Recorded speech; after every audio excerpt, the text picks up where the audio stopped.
I was so lucky कि जब भी मैं सेलेक्ट हुआ तभी विराट कोहली भी थे। विराट तब भी इतने ही फिटनेस फ्रीक थे जब जितने आज हैं। जसप्रीत के साथ बात करता था, जसप्रीत हमेशा वही बोलते रहता था कि ये लाइन पे मेरे को नहीं डालना चाहिए था। जब भी अंडर 15 NCA में था तभी मैं राहुल सर से मिला था और राहुल सर से काफ़ी सारा इंटरेक्शन हुआ था, क्योंकि हम लोग तो बच्चे थे। टेस्ट में लंबा इनिंग खेलना है तो आपको नॉन स्ट्राइकर एंड पे सबसे ज़्यादा खड़ा रहना पड़ेगा। रिकी पॉन्टिंग सर की बुक है, उसको मैं हमेशा मेरे साथ रखता था। 1300 रन आपने बनाए थे उस साल, second highest run getter in a season after VVS Laxman. Right. आपने ट्रिपल सेंचुरी भी लगाई। मेरे को इंडियन टीम में जाना है तो मेरे को दुलीप ट्रॉफी में भी रन्स करने पड़ेंगे, इंडिया में भी रन्स करने पड़ेंगे, और लकीली दैट हैपेंड आल्सो। उस टीम में बहुत सारे ऐसे खिलाड़ी थे जो न्यूजीलैंड के लिए अभी भी खेलते हैं। राइट, आई थिंक फर्ग्यूसन थे, सचिन रविंद्र भी थे, ईश सोडी भी थे।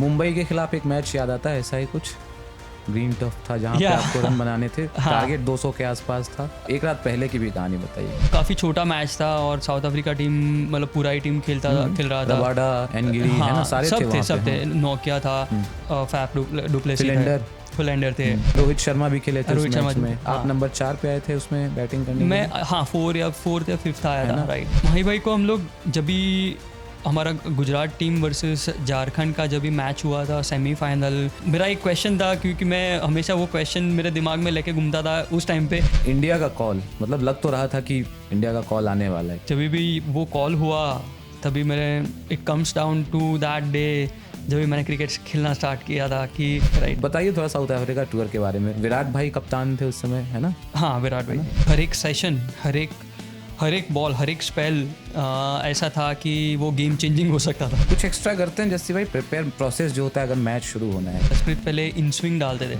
और right handers he used to bowl only in swing. अगर आपका नाम नहीं वहाँ टीम शीट पे आ रहा है, क्या कम्युनिकेशन क्या होता था और उसे हजम कर पाना कितना मुश्किल था? IPL भी आप 2022 में गुजरात टाइटंस के साथ थे, है ना? जीती भी थी ट्रॉफी। आई थिंक आशीष भाई ऐसे है कि वो बहुत ही मजे के आदमी है।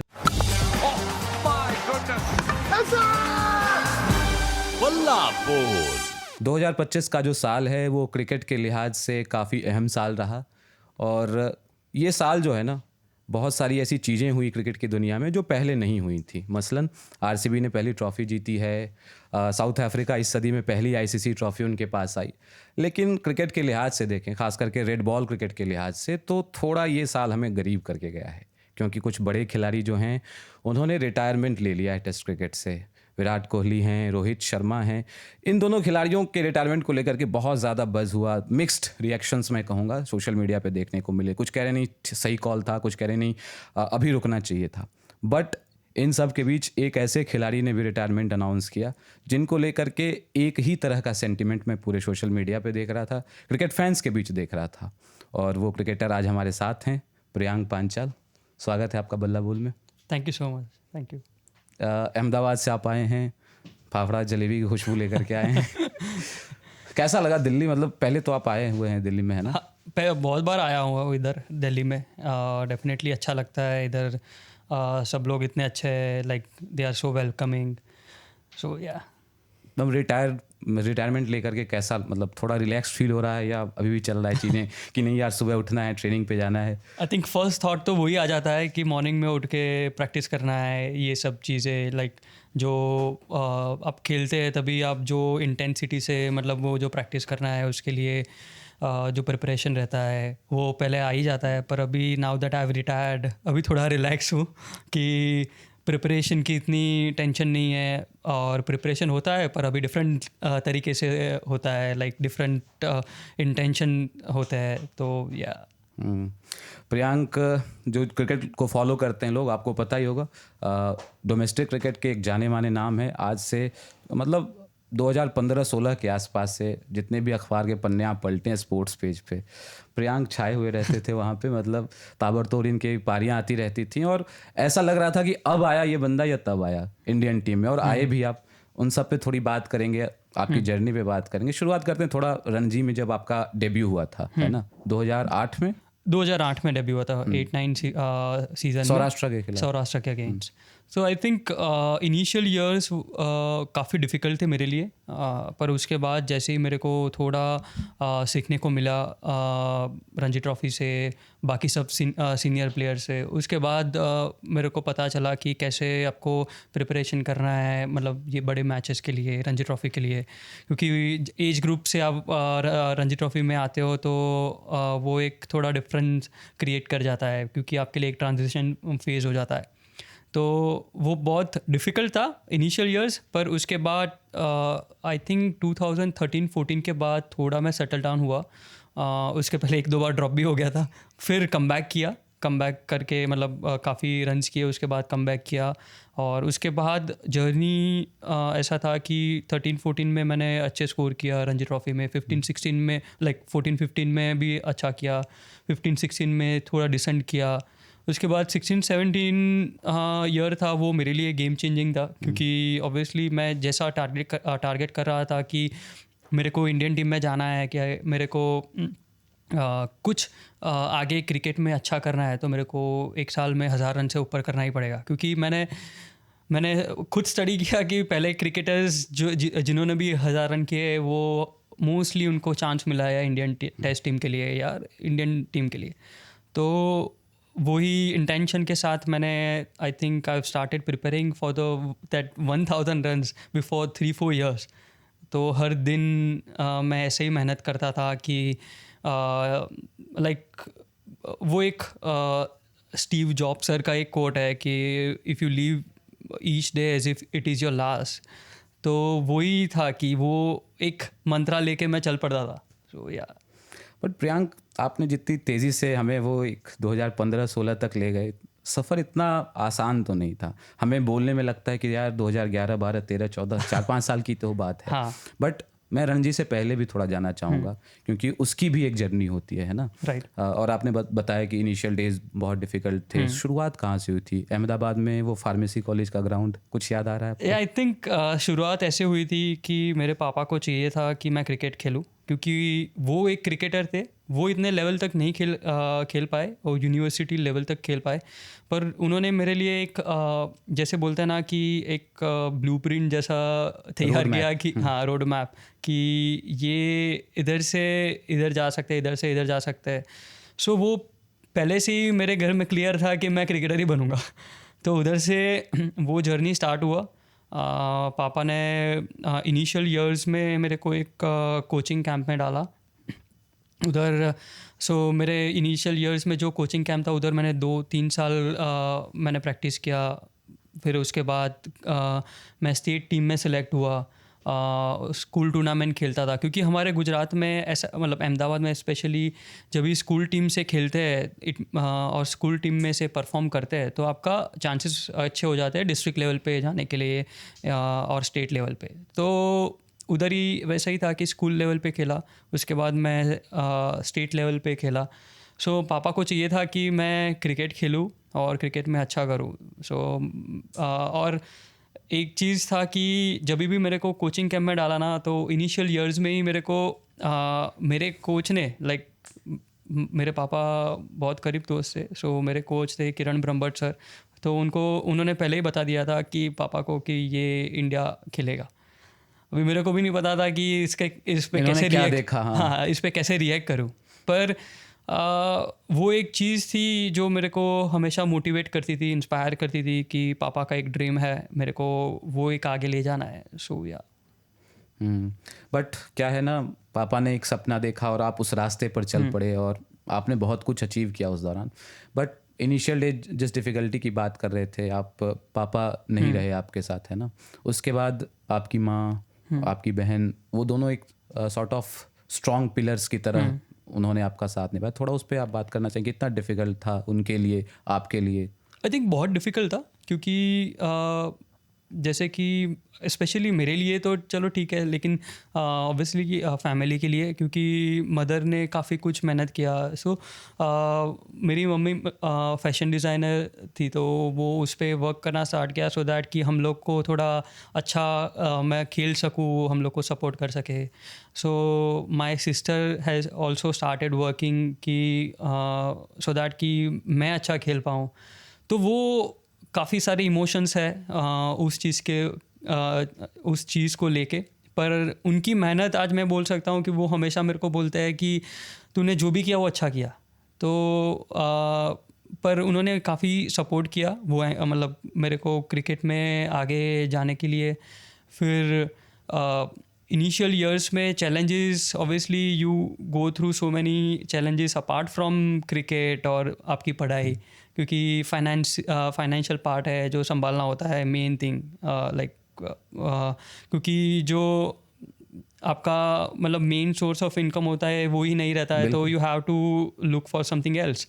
लकीली ऐसा हुआ कि मम्मी ने बहुत मेहनत की, उसके बाद इनिशियल ईयर्स पे ही स्टेट लेवल से ही खेलता था तो थोड़े बहुत पैसे मिल जाते थे। Like I got into initially Indian oil पे मैं गया, लाइक क्रिकेटिंग बेस पे उन्होंने मेरे को रखा। उसके बाद रिलायंस ने मेरे को मतलब क्रिकेटिंग के उस पे मेरे को रखा। Like we just had to play cricket, तो वही था। और उसके बाद अभी recently like since last 10 years I am working with income tax. So वो चीज़ें थी, स्टेप बाय स्टेप होते गई। पर ये एक चीज़ था कि जैसे कि हार्डवर्क करना, फिर डिफ़िकल्टी को कैसे ओवरकम करना, फिर नेवर गिविंग अप अप्रोच, वो सब मेरे को आई थिंक मेरी मम्मी या दीदी से काफ़ी कुछ सीखने को मिला। If you want to disclose, पहली कमाई क्या हुई थी, कितनी हुई थी, याद है?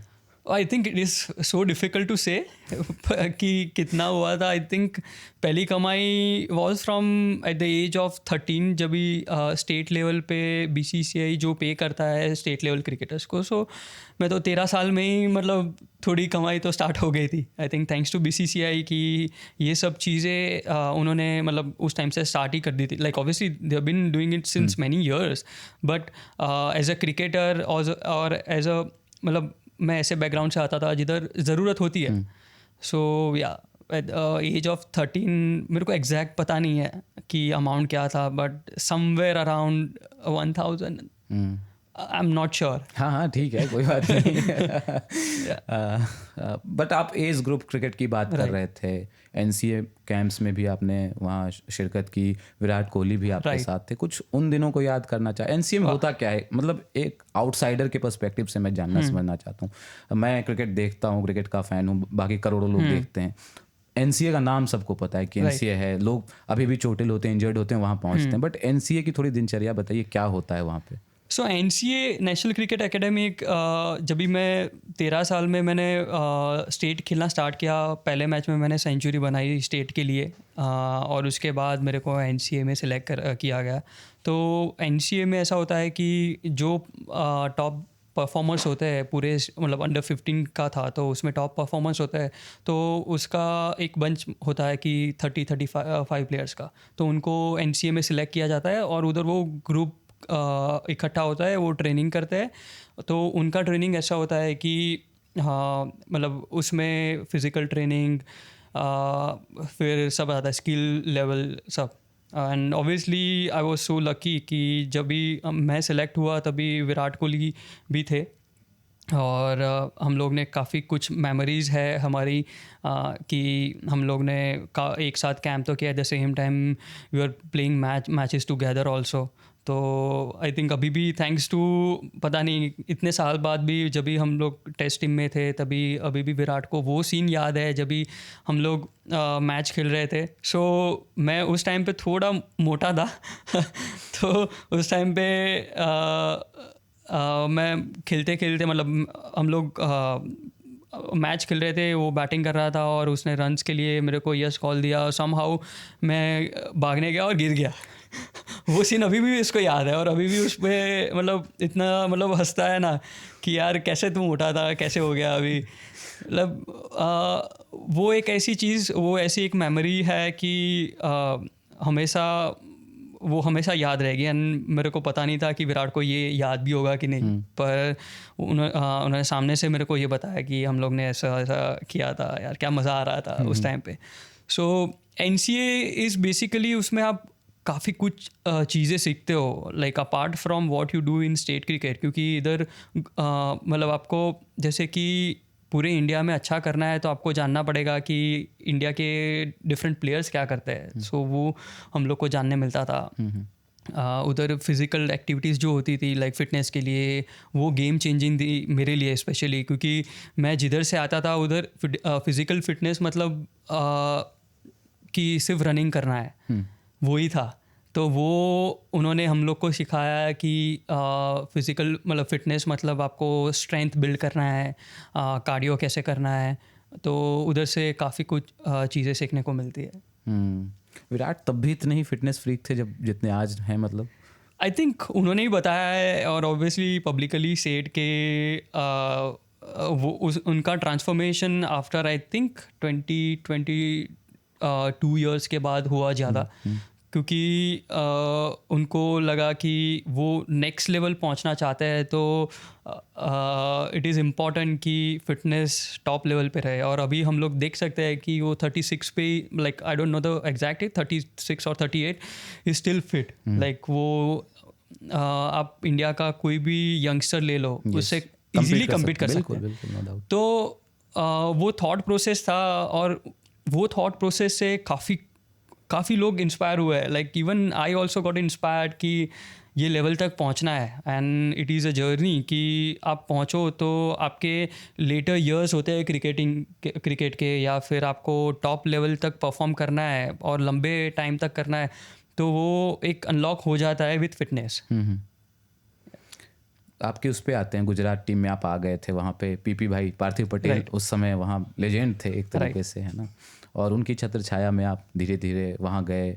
ग्रोइंग अप किन क्रिकेटर्स को आप आइडलाइज करते थे, देखते थे कि यार ये इंस्पायर कर रहा है, इनकी तरह बनना? आई थिंक पार्थिव भाई थे जिन्होंने मेरे को, आई थिंक मैं 18 ईयर्स में मैं विजय हज़ारे ट्रॉफी खेला, उसमें मैंने पहले ही मैच में मैंने सेंचुरी लगाया। तो उन्होंने, वही कैप्टन थे, उन्होंने I think obviously I don't know the exact scenario but he was the captain when I got introduce to Vijay Hazare trophy and Ranji trophy. तो डेफिनेटली उनका एक उन्होंने कुछ देखा होगा मेरे में कि मैं ये कर सकता हूँ, like as an opening batsman मैं अच्छा बैटिंग करता हूँ, ये सब चीज़ें। एट द सेम टाइम आपने जो बोला कि किसको आइडलाइज करते हैं, आई थिंक जब भी अंडर 15 NCA में था तभी मैं राहुल सर से मिला था और राहुल सर से काफ़ी सारा इंटरेक्शन हुआ था, क्योंकि हम लोग तो बच्चे थे। तो हम लोग को लगता था कि वो जो प्रैक्टिस करते हैं उधर हम लोग जाके बैठ जाते थे, और लकीली वो इंटरेक्ट भी करते थे कि वो प्रैक्टिस करते थे। तो वो टेस्ट मैच के लिए प्रिपेयर करना है तो वो टेस्ट मैच के लिए जैसे ही प्रैक्टिस करते हैं, like 2 hours in the morning, 2 hours lunch के बाद, 2 hours आफ्टर टी, तो वैसे ही प्रिपेयर करते थे। उसके बाद वो रनिंग सेशन करते थे। तो उस टाइम से मैंने सोचा कि टेस्ट क्रिकेट खेलना मतलब इट्स नॉट अ जोक, आपको मेहनत करनी पड़ेगी। Eight the same time performance का कोई गारंटी नहीं है, और परफॉर्मेंस तभी आएगा जब भी मेहनत करते हैं। तो और उधर से ही मैं उनको आइडलाइज करना स्टार्ट किया, राहुल सर को। और डेफिनेटली मैं बहुत सारे प्लेयर्स को मिला, बहुत सारे मैं बुक्स रीड करता हूँ, तो मैं हमेशा ध्यान रखता हूँ कि मैं ऐसे क्रिकेटर्स की बुक पढूँ जिसमें से मैं कुछ सीख सकूँ। तो बहुत सारे क्रिकेटर्स हैं थ्रू आउट द वर्ल्ड जिसमें से मैंने कुछ चीज़ें सीखी है, लाइक जैसे कि विराट में से फिटनेस वाला और कंसिस्टेंसी कैसे मेंटेन करना है। लाइक इट्स नॉट इजी कि आप इतने साल तक कंसिस्टेंटली परफॉर्म करते हैं, पीक पे रहना। मतलब और बहुत सारे प्लेयर हैं जिन्होंने से मैंने बहुत कुछ चीज़ें सीखी है। प्रियांक ने थोड़ा सा एक ग्लिम्स दिया कि ये पढ़ते हैं, बहुत ज़्यादा पढ़ते हैं इनफैक्ट, और बहुत किताबें पढ़ते हैं और लिखते भी हैं, आप डायरी भी मेंटेन करते हैं आप। वो कुछ बताइए क्यों डायरी मेंटेन करते हैं और ये आदत कहाँ से लगी? आई थिंक डायरी मेंटेन करना एक ऐसा था कि मैं हमेशा बिलीव करता था कि हमारी मेमोरी इतनी शॉर्ट रहती है, लाइक तो हम लोग जो भी सोचते हैं उसको आपको लाइक कंफर्म करना है तो इधर आप किसी से बात करके कर सकते हो। लाइक मैं जैसे किसी से बात करता हूँ और किसी चीज़ पे डिस्कस करता हूँ तो शायद तक वो कॉन्वर्जेसन मेरे को याद रहेगा थ्रू आउट माई लाइफ। तो इट्स अ सिमिलर थिंग कि मेरे को कुछ चीज़ें पसंद है मेरे में या कुछ चीज़ें सीखने जैसी है, वो मैं डायरी में नोट डाउन करता था, सो दैट कि मैं कंफर्मेशन अपने आप को दे सकूं कि ये चीज़ें मैं अच्छी कर रहा हूँ, ये चीज़ें नहीं अच्छी कर रहा हूँ, तो इस पर कुछ सोचने की ज़रूरत है। तो the main reason was this only कि self improvement, at the same time पढ़ना आई थिंक मैंने डेवलप किया। मैं मतलब obviously I was not that good like student की, मतलब इतना पढ़ाई में अच्छा नहीं था ऑब्वियसली। क्रिकेट में थे तो वो थोड़ा सेक्रीफाइस हो जाता था, बैक स्टेज पे आ जाती हाँ। पढ़ाई। तो बुक रीड करना, ये सब चीज़ें मैंने सोचा जब भी क्रिकेट खेलता था तभी। इनिशियल ईयर्स में ऐसा होता था कि मेरे को और जगह भी डेवलप होना है, तो मैं और जगह डेवलप कैसे हो सकता हूँ, क्योंकि आपका पूरा टाइम क्रिकेट में जा रहा है, तो क्रिकेट के अलावा सोचना है तो आपको बाहर निकलना पड़ेगा। तो मैंने वही सोचा कि चलो मैं बाहर नहीं निकल सकता तो और क्या कर सकता हूँ, मेरे कंट्रोल में क्या है। तो I started reading books so that कि मैं वर्ल्ड की बाहर की चीज़ें भी जान सकूँ कि बाहर क्या चल रहा है, एग्जैक्टली क्या चल रहा है। सो उसमें क्यूरियोसिटी ऐसी चीज़ है ना कि वो एंड ही नहीं होती है। तो पहले सेल्फ इम्प्रूवमेंट के लिए बुक्स रीड करना स्टार्ट किया, उसके बाद बायोग्राफीज, ऑटोबायोग्राफीज स्टार्ट किया, उसके बाद थोड़ा साइकोलॉजी बुक्स, साइकोलॉजी की बुक्स पढ़ना। हाँ, मतलब लाइक सो मेरी wife she is a sports psychologist, तो नाम ले सकते हैं आप? नाम ले सकते हैं। कलना शुक्ला है उनका नाम।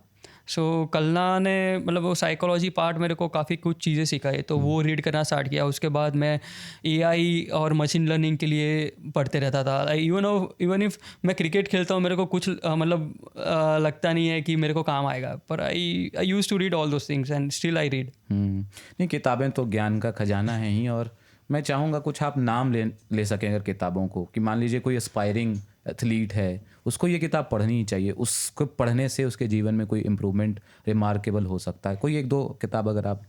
आई थिंक लाइक मैं किसी को भी मैं एक बुक हमेशा रेकमेंड करता हूँ कि the art of thinking clearly, Rolf Dobelli करके ऑथर है, उनकी बुक, क्योंकि वो एक प्रैक्टिकल चीज़ पे है कि आप क्या सोचते हो, क्यों सोचते हो, और उसकी इम्पैक्ट आपके दिमाग में क्या होती है। और ऑब्वियसली आप हमेशा ऐसा पर्सपेक्टिव लेके चलते हो कि लोग क्या सोचेंगे, तो you will be more practical in terms of what you are thinking and doing. So वो बुक वो चीज़ सिखाती है।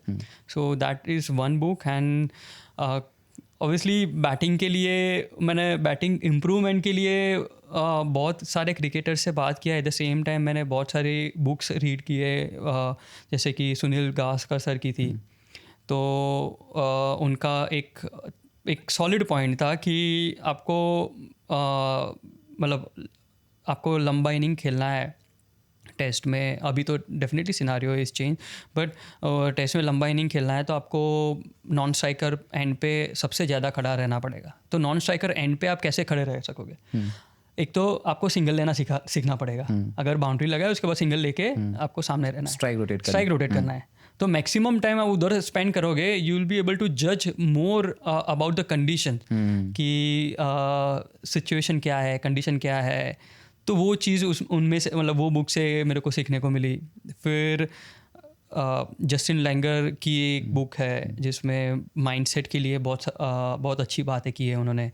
रिकी पॉन्टिंग सर की बुक है, उसको मैं हमेशा मेरे साथ रखता था कि क्योंकि वो बहुत बड़ी बुक है, तो आप कोई भी टाइम कोई भी पेज खोल के पढ़ोगे तो आपको कुछ ना कुछ निकल आएगा। वो क्रिकेट को हेल्प करेगा ही करेगा लाइक। और उनका बेस्ट चीज़ वही था कि attitude towards the game was so amazing.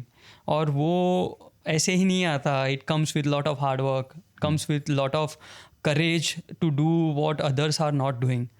तो वो उधर से सीखने को मिला। फिर VVS लक्ष्मण सर की बुक पढ़ी है, गांगुली सर की है। बहुत सारी चीज़ें सीखने को मिली है, क्योंकि इंडियन कंडीशन जब भी राहुल सर, VVS सर और सचिन सर और लक्ष्मण सर जब भी वो थे तभी वो लिटरली डोमिनेट करते थे लाइक। और उधर से स्टार्ट हुआ था एक डोमिनेशन वाला Phase, फेज बिल्कुल। हमारे इंडियन क्रिकेट में। तो वो सब बुक्स मैंने रीड किया, उसके बाद काफ़ी कुछ चीज़ें सीखने को मिली कि माइंडसेट क्या होना चाहिए, फिर मतलब कितनी रिक्वायरमेंट रहती है कि हार्ड वर्क और उसकी। थोड़ा आपके उस पर गुजरात टीम पे आते हैं। जब पार्थिव पटेल खेल रहे थे वहाँ आपकी एंट्री होती है, बाकी भी खिलाड़ी स्टेप अप करते हैं और गुजरात की टीम डोमेस्टिक सर्किट के मैप पे ना धीरे धीरे अपनी पहचान बनाती है ना। पहले वाइट बॉल क्रिकेट में सैयद मुश्ताक, विजय हजारे, फिर आप रणजी भी जीतते हैं 2015-16 में। थोड़ा उसके बारे में बताइए, जब आप गए थे वहाँ पे तो क्या माहौल था और आपके आने के बाद चीज़ें क्या बदली और कैसे गुजरात चैम्पियन बना? I think thanks to the Gujarat Cricket Association management at the same time पार्थिव भाई ऑल्सो कि उन्होंने काफ़ी कुछ चीज़ें डिसीजन लिए उस टाइम पे सो दैट कि हम लोग आए जब भी सो हमारा ग्रुप था जो हम लोग काफ़ी साल हम लोग साथ में खेले, हम लोग अंडर-19 में भी चैम्पियन हुए थे। सो उस टाइम पे हम लोग 2 बार चैम्पियन हुए थे, 1 बार रनर्स अप हुए थे। तो वही सेम ग्रुप रणजी ट्रॉफी में आया। तो उधर से वो जर्नी स्टार्ट हुआ। हम लोग इनिशियली वाइट बॉल में जीते, फिर रणजी ट्रॉफी जीते, सैयद मुश्ताक अली भी जीते 2 बार। तो वो जर्नी था, उसमें ऐसा था कि काफ़ी सारे प्लेयर्स थे जिन्होंने एज ग्रुप क्रिकेट में बहुत अच्छा किया था और सेम एज ग्रुप, क्योंकि हम लोग एज ग्रुप जब भी रणजी ट्रॉफी में जाते हैं तो सामने भी सेम चीज़ होती है। तो हमको पता था कि ये सेम ही प्लेयर खेलने वाला है, तो उसमें कम्पीट करना इज़ ईजी टू लाइक वो फैमिलियर चीज़ हो जाती है थोड़ी। तो हम लोग कम्पीट करते गए और गुजरात के लिए वो चीज़ चेंज होते गई, क्योंकि हर एक प्लेयर एक टाइम पे परफॉर्म करते रहता था। लाइक जैसे आज मैंने 100 किया, कल कोई और स्टेप इन करेगा और वो 100 कर देगा डिफ़िकल्ट टाइम पे। तो ऐसी चीज़ें बहुत फ्रिक्वेंटली होती थी और एक प्लेयर होता था कि वो हमेशा मतलब अच्छा करते ही रहता था। लाइक इनिशियल ईयर्स पे मैं 400-500 रन बनाता था। हाँ, तो बाकी भी प्लेयर थे वो 400-500 बनाते रहते थे। कोई एक ने 800-900 बना दिए, कोई ने 700-800 मार दिए। तो उससे एक टीम में कॉन्फिडेंस बिल्ड हो गया था।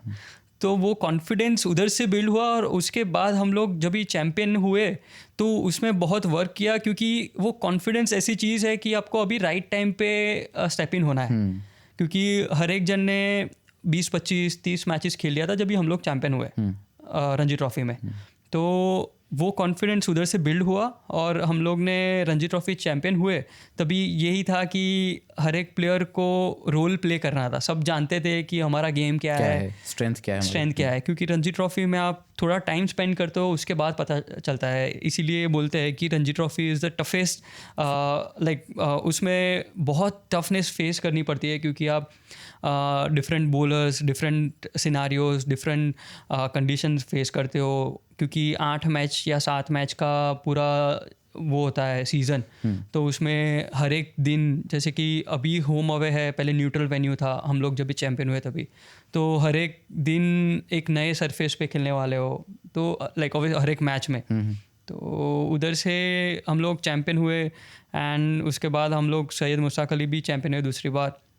So it was a great journey thanks to all the GCA management, at the same time other players जिन्होंने वो करेज था कि हम लोग का चैम्पियन होना है। हमारा प्रिपरेशन भी ऐसे होता था वही बात पे कि चैम्पियन होने के लिए हम लोग क्या करेंगे, क्योंकि हमारा जो हडल होता है उसमें एक ही बात चलती थी, अगर चैम्पियन होने के लिए हम लोग को ये चीज़ें करनी पड़ेगी, किसी को सेक्रीफाइस करना पड़ेगा, तो वो करना पड़ेगा।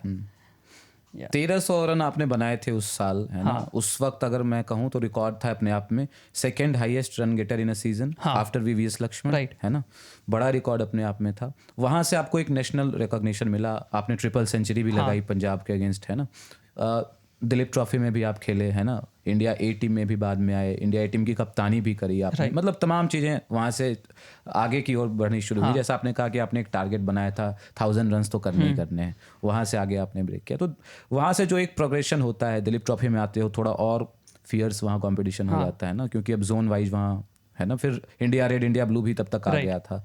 वहाँ कैसा अनुभव रहा? आप बहुत सारे खिलाड़ियों के साथ खेले, सूर्या भाई थे वहाँ पे, है ना? वेस्ट जोन से आप खेलते थे, श्रेयस भी थे शायद, है ना? बहुत सारे खिलाड़ी, तो वहाँ के बारे में थोड़ा बताइए। आई थिंक इंडिया एक खेला, दुलीप ट्रॉफी खेला, या मतलब हमारा पहले जोनल का सिस्टम अलग था, जैसे कि दुलीप ट्रॉफी का कि इंडिया ABC या रेड ग्रीन, तो उसमें वही चीज़ें सीखने को मिलती है। जैसे मैंने पहले बताया कि अंडर 15 NCAA में वो ग्रुप वाला सीन होता था, उसमें आप बहुत सारी चीज़ें सीख सकते हो। So it's a similar thing कि आप ग्रुप में होते हो तो आप कम्पीट कर रहे हो टॉप लेवल इंडियन प्लेयर से, लाइक टॉप के 15 प्लेयर से। लाइक मैं गुजरात खेलता हूँ तो गुजरात के टॉप के 15 प्लेयर में कम्पीट करता हूँ। तो similarly when it comes to Duleep Trophy और India, you are competing with top bunch जो होता है, उससे कम्पीट करते हो। तो वो सिचुएशन और वो सिनारियो ऐसे होता है कि उसमें आपके पास सेकंड थॉट नहीं है, और सेकंड थॉट होना भी नहीं चाहिए कि आपको परफॉर्मेंस करना ही करना है। क्योंकि जब भी मैंने 1300 रन किए तभी मेरे को था कि मेरे को इंडियन टीम में जाना है, तो मेरे को दुलीप ट्रॉफी में भी रन्स करने पड़ेंगे, इंडिया में भी रन्स करने पड़ेंगे। और लकीली दैट हैपन ऑल्सो कि मैं इंडिया में गया, मैंने रन्स किए उधर। दुलीप ट्रॉफी में I got each inning 100, Lucknow में था मैच। उसके बाद एक सीरीज़ था इंडिया का, आई थिंक फर्स्ट सीरीज़ था, जिसमें मैंने रन्स किए। एट द सेम टाइम मेरे को थोड़ा सीखने को भी मिला, क्योंकि जब भी रणजी ट्रॉफी में खेल रहा था तभी मेरा most of the scoring areas और मतलब एरियाज एंड स्कोरिंग जोन था वो मतलब ड्राइव्स, मतलब फ्रंट फुट ड्राइव्स पे था। तो उधर से थोड़ा चेंज करना पड़ा मेरे को कि आपको बैक फुट पे इतना ही स्ट्रांग होना पड़ेगा जैसे कि आप जितने फ्रंट फुट पे हो। तो मैं जब भी न्यूजीलैंड के अगेंस्ट इंडिया ये सीरीज़ था तभी खेला, तभी पता चला कि जब भी वो लोग ने मतलब 6 बॉल में से 3-4 शॉट ऑफ लेंथ डालना स्टार्ट किया, तभी पता चला कि ओह मेरे को इस पे वर्क करना पड़ेगा। Now I have to learn something out of this experience. And उस टीम में बहुत सारे ऐसे खिलाड़ी थे जो न्यूजीलैंड के लिए अभी भी खेलते हैं, right? I think Ferguson, Kyle Jamieson, हाँ आई थिंक फर्ग्यूसन थे, रचिन रविंद्र भी थे, ईश सोडी भी थे, फिर ये वैगनर आई थिंक थे। तो वो प्लेयर जब भी डालते थे, क्योंकि उनका माइंडसेट अलग रहता था कि शॉट ऑफ लेंथ डाल के हम लोग को आउट करना। पर उधर से मैं बहुत कुछ चीज़ें सीखा, और उसके बाद एक इंडिया ए सीरीज़ जब भी मैं उधर न्यूजीलैंड गया तभी मैंने उधर 100 किया क्राइस्ट चर्च में। हाँ, क्राइस्ट चर्च में। उसके बाद इधर इंग्लैंड लायंस के अगेंस्ट किया। एंड एक सीरीज़ में जब भी हम लोग वेस्ट इंडीज़ से, तभी कुछ 20 रन पे 4-5 विकेट गिर गए थे, and I went on to score 50-60 odd runs. वो I think in both innings you have, है ना, दोनों में हाफ सेंचुरी, दोनों में हाफ। आई थिंक वो विकेट और वो bowling lineup was the toughest I face. Toughest मतलब ऑब्वियसली मैंने फेस किया है, बट वो सिचुएशन पे बहुत टफ था क्योंकि विकेट थोड़ा अनइवन, ज़्यादा ही अनइवन था, और वो थोड़ा डेंजरस टाइप का विकेट था। तो उसमें रन्स किया कि क्योंकि मैंने वो गेम डेवलप कर दिया था, तो इट्स टाइम कि मैं थोड़ा इस पे रन्स के लिए सोचूं, या थोड़ा एक लेवल आगे सोचूं कि मेरे को डोमिनेट कैसे करना है। मुंबई के खिलाफ एक मैच याद आता है ऐसा ही कुछ, ग्रीन टफ था जहाँ पे आपको रन बनाने थे, टारगेट 200 के आसपास था, आपने सेंचुरी किया था 100 के स्ट्राइक रेट से। क्या हुआ था उसके एक रात पहले की भी कहानी बताइए। आई थिंक वो मेमोरीज ऐसी है कि मैं कैप्टन था, हम लोग को डिसीजन लेना था whether we go for draw, draw, या फिर हम लोग मैच जीतने के लिए जाए। तो आई डिसाइडेड, मैंने मतलब मीटिंग में ही बोल दिया था कि मैं रन्स के लिए जाने वाला हूँ, क्योंकि उस टाइम पे मुंबई को बीट करना वाज वेरी टफ। जायंट हाँ एग्जैक्टली, बड़े बड़े सूर्या भाऊ थे उस समय, शार्दुल सब थे, लाइक अभिषेक नायर थे, फिर धवल कुलकर्णी, सारे लेजेंड थे उस समय, सारे थे। तो उनको बीट करना मतलब वो डिफ़िकल्ट था, और वो विकेट पे, जैसे वो विकेट बहुत ही अच्छा था फास्ट बॉलर के लिए। तो और मैंने थोड़ा विकेट को पढ़ा, तो मेरे को मतलब ऑब्वियसली वो इंस्टिंक्ट ही था कि मेरे को लगा कि इनिशियल जब भी बॉल्स को मैं जितना बाउंड्रीज के लिए सोचूंगा ना, उसमें बॉल की शाइन थोड़ी चली जाएगी, और जब भी शाइन चली जाती है ना, बॉल बहुत ही इजी बैट पे आता था। तो मैंने इनिशियली जाके ही है ना मारना स्टार्ट कर दिया, और लकीली मेरे को 3-4 बाउंड्रीज मिल गए, और 3-4 बाउंड्रीज के बाद जब भी बॉल स्विंग होना स्टार्ट होता था ना, तभी मेरे पार्टनर था तो उसको मैं बता लेता था कि बाउंड्री के लिए हमेशा सोचना, क्योंकि हम लोग को बाउंड्री मारना पड़ेगा तभी मैच हम लोग जीत पाएंगे, क्योंकि बॉल को स्विंग नहीं कराना है। बिल्कुल। अगर बॉल को स्विंग कराने का हम लोग ने टाइम दिया कि हम लोग ने बाहर के बॉल को जाने दिया, फिर हम लोग शांति से खेले कि शाम तक वेट किया ना, तो हम लोग 100% आउट हो जाएंगे, क्योंकि विकेट ऐसा था और बॉलर्स भी ऐसे थे। तो फिर मैंने जाके थोड़ा काउंटर अटैक ही किया था। फिर स्पिनर्स आया तो मेरे को पता था कि स्पिनर्स पे रन हो सकते हैं इधर, क्योंकि स्पिनर्स को खेलना ईजी था कंपेयर टू फास्ट बॉलर। तो I came back 105 not out. तो वही था कि उसके पहले ही रात को ऐसा ही था कि मैंने डिसाइड कर दिया था कि मैं रन्स के लिए ही जाऊँगा। और उसी दिन हमारी जो मीटिंग होती है एंड ऑफ द डे, तभी मीटिंग में भी मैंने बोला था कि हम लोग रन्स के लिए ही जाएंगे, क्योंकि सो जस्ट बी प्रिपेयर। हम लोग कल आके हम लोग को ऐसा नहीं सोचना है कि जाए ना जाए। सो यार मुश्किल तो होता है, बट आप प्रिपेयर करके जाओ, एक माइंड सेट के साथ, क्लियर अप्रोच के साथ जाओ ना, तो फिर चीज़ें आसान हो जाती है थोड़ी। बट गुजरात की आपने कप्तानी की, इंडिया ए के भी कैप्टन रहे, how difficult it was to captain India A, और मतलब या रिलेटिवली ईजियर था? आई थिंक कैप्टनसी ऐसी चीज़ है ना मेरे लिए कि मेरे को हमेशा, मैं किधर भी जाता हूँ मेरे को वो मटेरियल पे ही देखते हैं, और आई एम रियली थैंकफुल कि मेरे में वो क्वालिटी है, इसीलिए मेरे में देखते हैं। क्योंकि जब भी अंडर 15 में मैं मतलब पीछे जाना चाहता हूँ कि अंडर 15 में एज ग्रुप में स्टेट के लिए भी मेरे को कैप्टन बनाया जाता था। मैं रन करूँ या ना करूँ, मैं कैप्टन ही रहता था। तो मतलब स्कूल क्रिकेट, फिर स्टेट क्रिकेट से फिर से मतलब अंडर 17 स्टेट, अंडर 19 में हम लोग जब भी चैम्पियन हुए तभी भी मैं कैप्टन था 2 बार, रनर्स अप हुए तभी भी मैं ही कैप्टन था। फिर वो सेम चीज़ इधर भी कैरी हुई कि जब भी एक टाइम के बाद पार्थिव भाई नहीं रहते थे तभी, और अक्षर नहीं रहता था, तो मेरे को कप्तान बनाया जाता था। और फिर 2 साल आई थिंक 2 या 3 साल मैंने कप्तानी की। तो वो चीज़ मेरे में शायद तक देखी होगी कि मेरे में वो क्वालिटीज़ है कि मैं हमेशा ग्रुप को लेके चलता हूँ, कि वो जैसे मेंटरशिप वाला चीज़ होता है कि आपको यंगस्टर को भी पुश करना पड़ता है, यंगस्टर को कौन से टाइम पे क्या बोलना है क्या नहीं बोलना है, वो सब चीज़ें मैंने उस टाइम पे सीखी।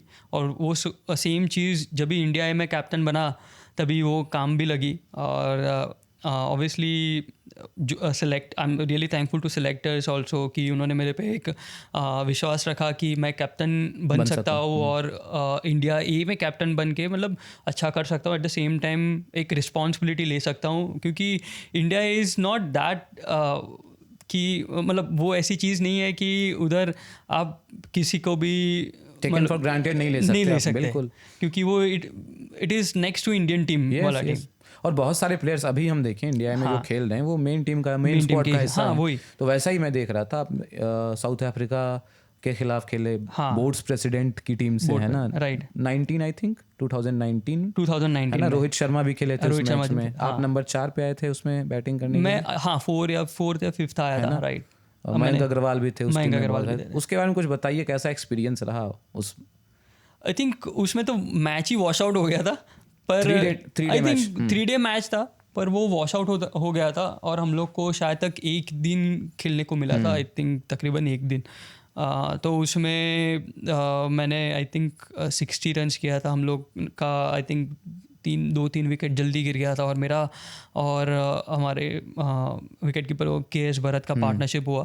तो वो टाइम पे आई थिंक काफ़ी कुछ चीज़ें थी जो मेरे को भी सीखने को मिली, क्योंकि रोहित भाई थे, उनका एक्सपीरियंस, काफ़ी कुछ चीज़ें उनसे उनको देख के ही सीखने को मिलती है। Obviously he got out early, but cricket में मतलब ऐसा ही होता है, लाइक इट्स नॉट ऑलवेज कि आप हर एक दिन 100 रन करोगे। बट या वो काफ़ी छोटा मैच था, और साउथ अफ्रीका टीम मतलब पूरा ही टीम खेल रहा था। रबाडा, एनगिरी, है ना, सारे थे, सब थे। नोकिया था, फिर फैफ डुप्लेसी, फिलेंडर थे।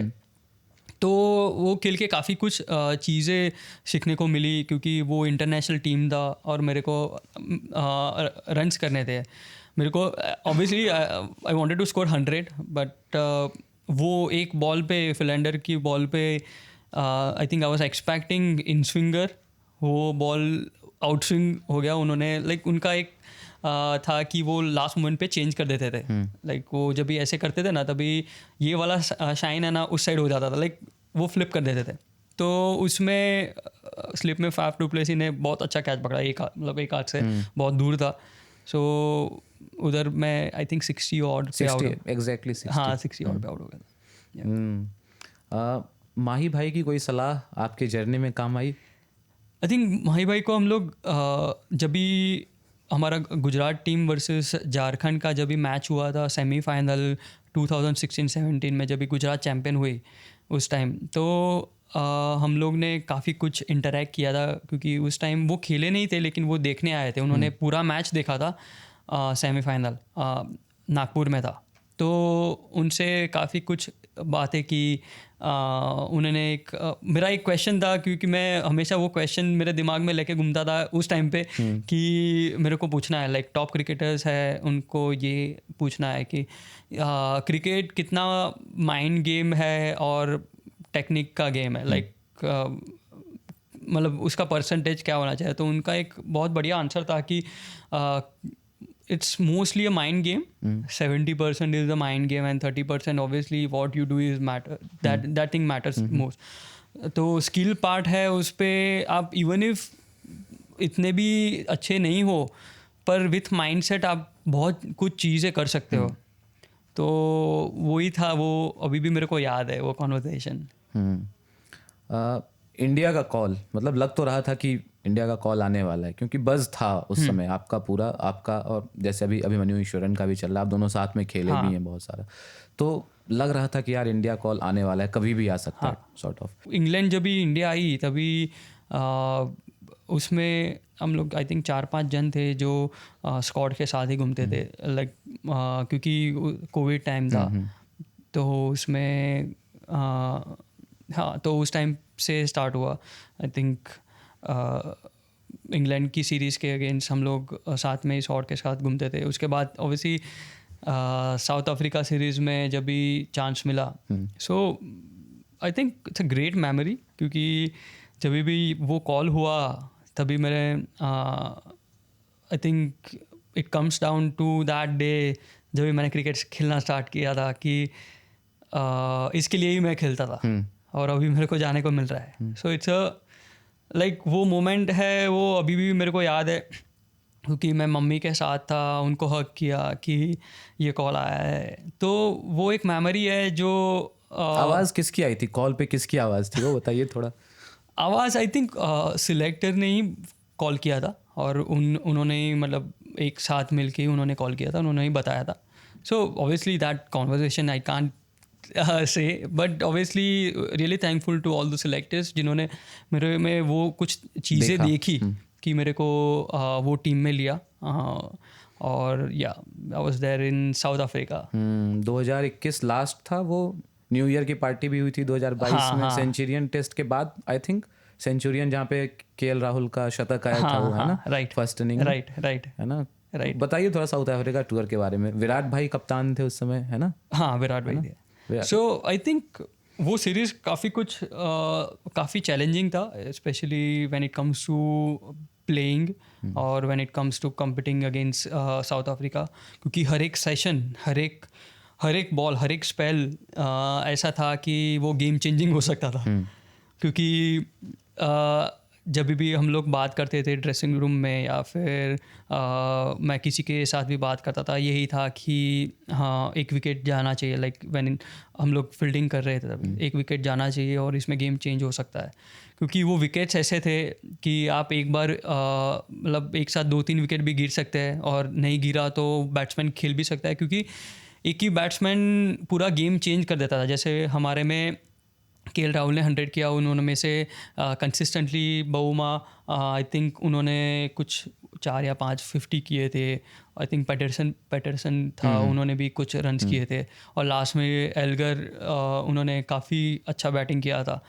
तो और आई थिंक ज़्यादातर मैं आई थिंक जसप्रीत के साथ बात करता था। जसप्रीत हमेशा वही बोलते रहता था कि ये लाइन पे मेरे को नहीं डालना चाहिए था, आई थिंक मेरे को ये लाइन पे डालना चाहिए था, क्योंकि उसका जसप्रीत का strength is bowling with scramble SIM is not his strength.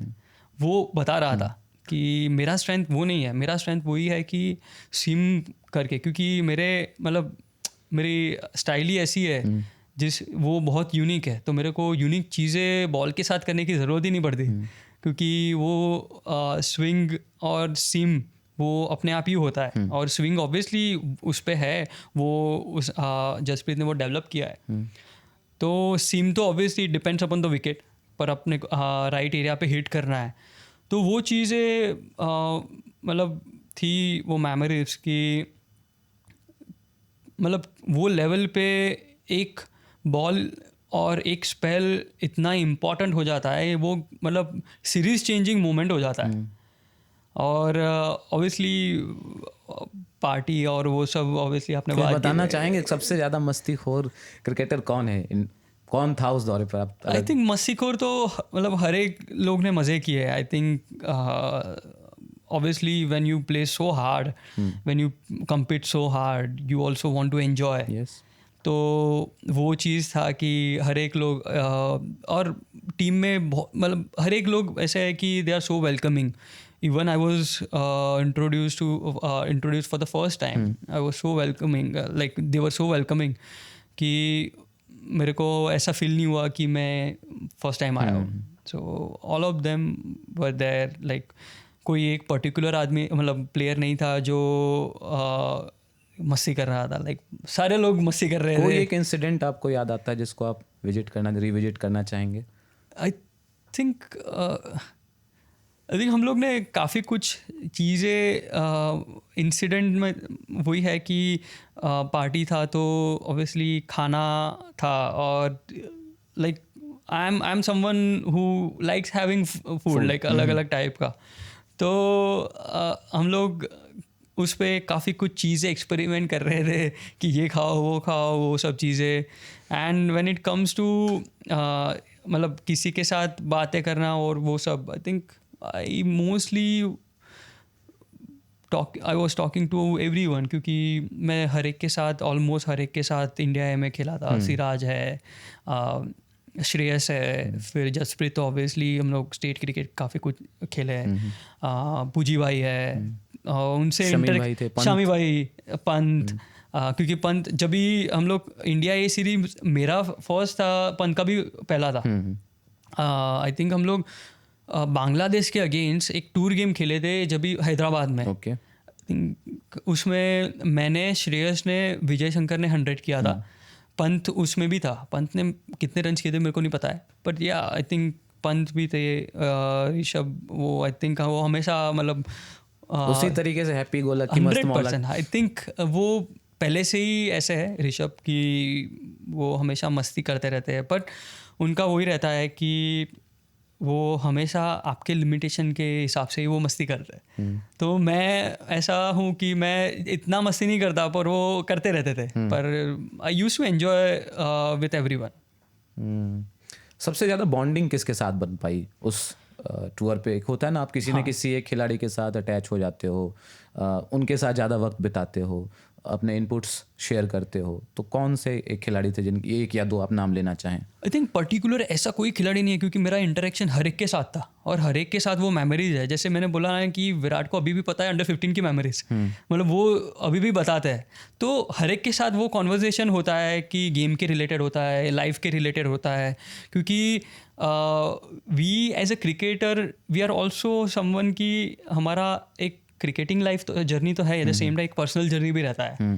तो वो सब चीज़ें हर एक के साथ बात हुई, पर आई थिंक ज़्यादातर मेरा कॉन्वर्जेसन जसप्रीत के साथ ज़्यादा रहता था, क्योंकि स्टेटमेंट थे आपके। हाँ एग्जैक्टली, और जसप्रीत और अक्षर, क्योंकि हम लोग ज़्यादातर साथ में भी बड़े हुए हैं, और obviously when I started playing for India A तभी श्रेयस थे, तो श्रेयस के साथ भी काफ़ी कुछ इंटरेक्शंस होते रहते हैं. ऑब्वियसली शिराज है, फिर पुजी भाई है, फिर मतलब सब आई थिंक अश्विन भाई, एवरीवन लाइक मतलब you name it, like everyone, with everyone I have good memories and good वो इंटरेक्शन, जो हेल्दी इंटरेक्शन होता है in term when it comes to cricket and when it comes to life. Jasprit का आप बार बार ले रहे हैं, जस्सी भाई का नाम आप ले रहे हो. जस्सी भाई में तो आजकल इंडिया बिलीव कर रहा है. आपने बहुत क्लोज क्वार्टर्स से उनको देखा है, बहुत मतलब कम एज से आपने उनको देखा है. कैसे मतलब जस्सी भाई प्रिपेयर कैसे करते हैं आप, शुरुआत से थोड़ा अगर बताएं, और जो चेंजेस, जो इवोल्यूशन उनमें आया वक्त के साथ, जो मैच्योरिटी आई है ना, जो एटीट्यूड उनका होता है. सो एक चीज़ है जसप्रीत में कि वो हमेशा हर एक लेवल पे वो सीखते गया, और सीखते गया मतलब कि उन्होंने वो गेम सेंस डेवलप किया, क्योंकि गेम सेंस डेवलप करना वो खुद के एक्सपीरियंस ही होता है. वो आप कोई आपको बताएगा उससे नहीं होता है.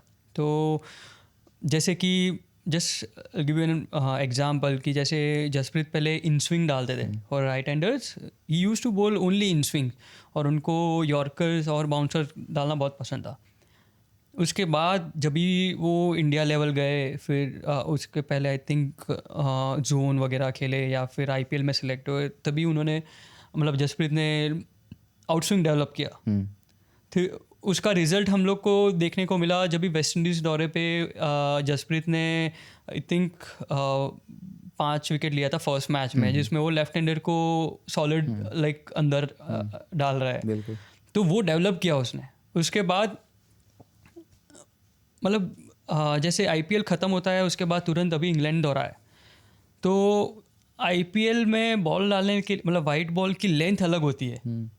कि आपको जैसे कि मैं अभी लेंथ बॉल डाल रहा हूँ, उसके बाद मेरे को यॉर्कर डालना है, वो माइंडसेट भी अलग होता है. तो माइंडसेट ऐसा होता है कि यॉर्कर डालना है, उसके बाद बाउंसर डालना है, उसके बाद स्लोअर डालना है. Depends upon the wicket and the like batsman. पर जैसे ही लाइक थोड़े टाइम में इंग्लैंड टूर है, अभी पूरा लाइन एंड लेंथ चेंज हो जाता है, माइंडसेट चेंज होता है. माइंडसेट ऐसे चेंज होता है कि मेरे को विकेट लेना जाना है, पर मैं एक बॉल लेंथ डालूंगा, उसके बाद तुरंत यॉर्कर नहीं डालूंगा, क्योंकि मेरे को लेंथ हिट करना पड़ेगा कंसिस्टेंटली. यस. तो वो चीज़ें वो शायद तक वो बहुत ही अर्ली स्टेज पे सीख गया कि जो T20 क्रिकेट से टेस्ट के लिए जो ट्रांजिशन होता है, लाइक हार्डली 15-20 दिन होता है, स्विच करना पड़ता है आपको. वो मेंटली स्विच करना पड़ता है. पर वो मेंटली स्विच करने के लिए वो हार्डवर्क पहले लगता है. जैसे वो स्किल उसने डेवलप की, जैसे आउटस्विंग डेवलप किया, ऑब्वियसली यॉर्कर तो डालता ही था, बाउंसर जैसे वो डालता है, इट इज़ लाइक वो सब चीज़ें हैं वो जसप्रीत ने डेवलप की. ये बाउंसर इधर आना चाहिए या बैट्समैन को इधर आना चाहिए, वो सब चीज़ें भी सोचता है. तो वो हमेशा सीखते गया, इसीलिए वो ये स्टेज पे है आज. और अभी भी जब भी बात करता है तो वो ही so like down to earth, कि अभी भी बात करते हैं तो वो हमेशा ऐसे ही बात करते हैं कि वो नॉर्मल एक प्लेयर है जिनको खेलने का एक चांस मिला है, और he is enjoying his bowling and his life. कुछ एक्स्ट्रा करते हैं जस्सी भाई, प्रिपेयर प्रोसेस जो होता है अगर मैच शुरू होना है उससे 1 घंटे पहले या 1 रात पहले, आपने कुछ देखा उनमें? आई थिंक वो एक चीज़ मेरे को लगता है उन्होंने काफ़ी बार मेरे को बोली है कि मैं हमेशा खुद की प्रिपरेशन भी करता हूँ अलॉन्ग विद द टीम, क्योंकि टीम का जो प्रिपरेशन होता है वो ऐसा होता है कि आपको एनालिस्ट बताते हैं कि क्या करना है, मतलब कौन से एरिया पे डाल सकते हो, पर वो हमेशा खुद का एनालिसिस करते हैं, क्योंकि जो टॉप बैट्समैन होते हैं तो उनको कौन से एरिया में नहीं डालना है, कौन से एरिया पे डालना है, तो वो चीज़ें वो वर्क करते हैं. आपके साउथ अफ्रीका टूर पे जाते हैं थोड़ा, you were this close to the debut, है ना, लग रहा था कि डेब्यू होने वाला, क्या पता अगले मैच में हो जाए या इस मैच में हो जाए. But how frustrating it was, अगर आपका नाम नहीं वहाँ टीम शीट पे आ रहा है, क्या कम्युनिकेशन क्या होता था, और उसे हजम कर पाना कितना मुश्किल था, या इस तरीके से उसे कम्युनिकेट किया जाता था कि आपको लगता था यार ठीक है अपन टीम के लिए खेल रहे हैं? आई थिंक बहुत सारी चीज़ें हैं, जैसे कि फ़र्स्ट ऑफ ऑल मैं ऐसा हूँ कि मैं हमेशा एक ऑप्टिमिस्टिक वे से देखता हूँ कि फ़र्स्ट ऑफ ऑल कि सेलेक्टर्स और obviously all those who are stakeholders, उन्होंने मेरे को सिलेक्ट किया, that was something I was so grateful कि।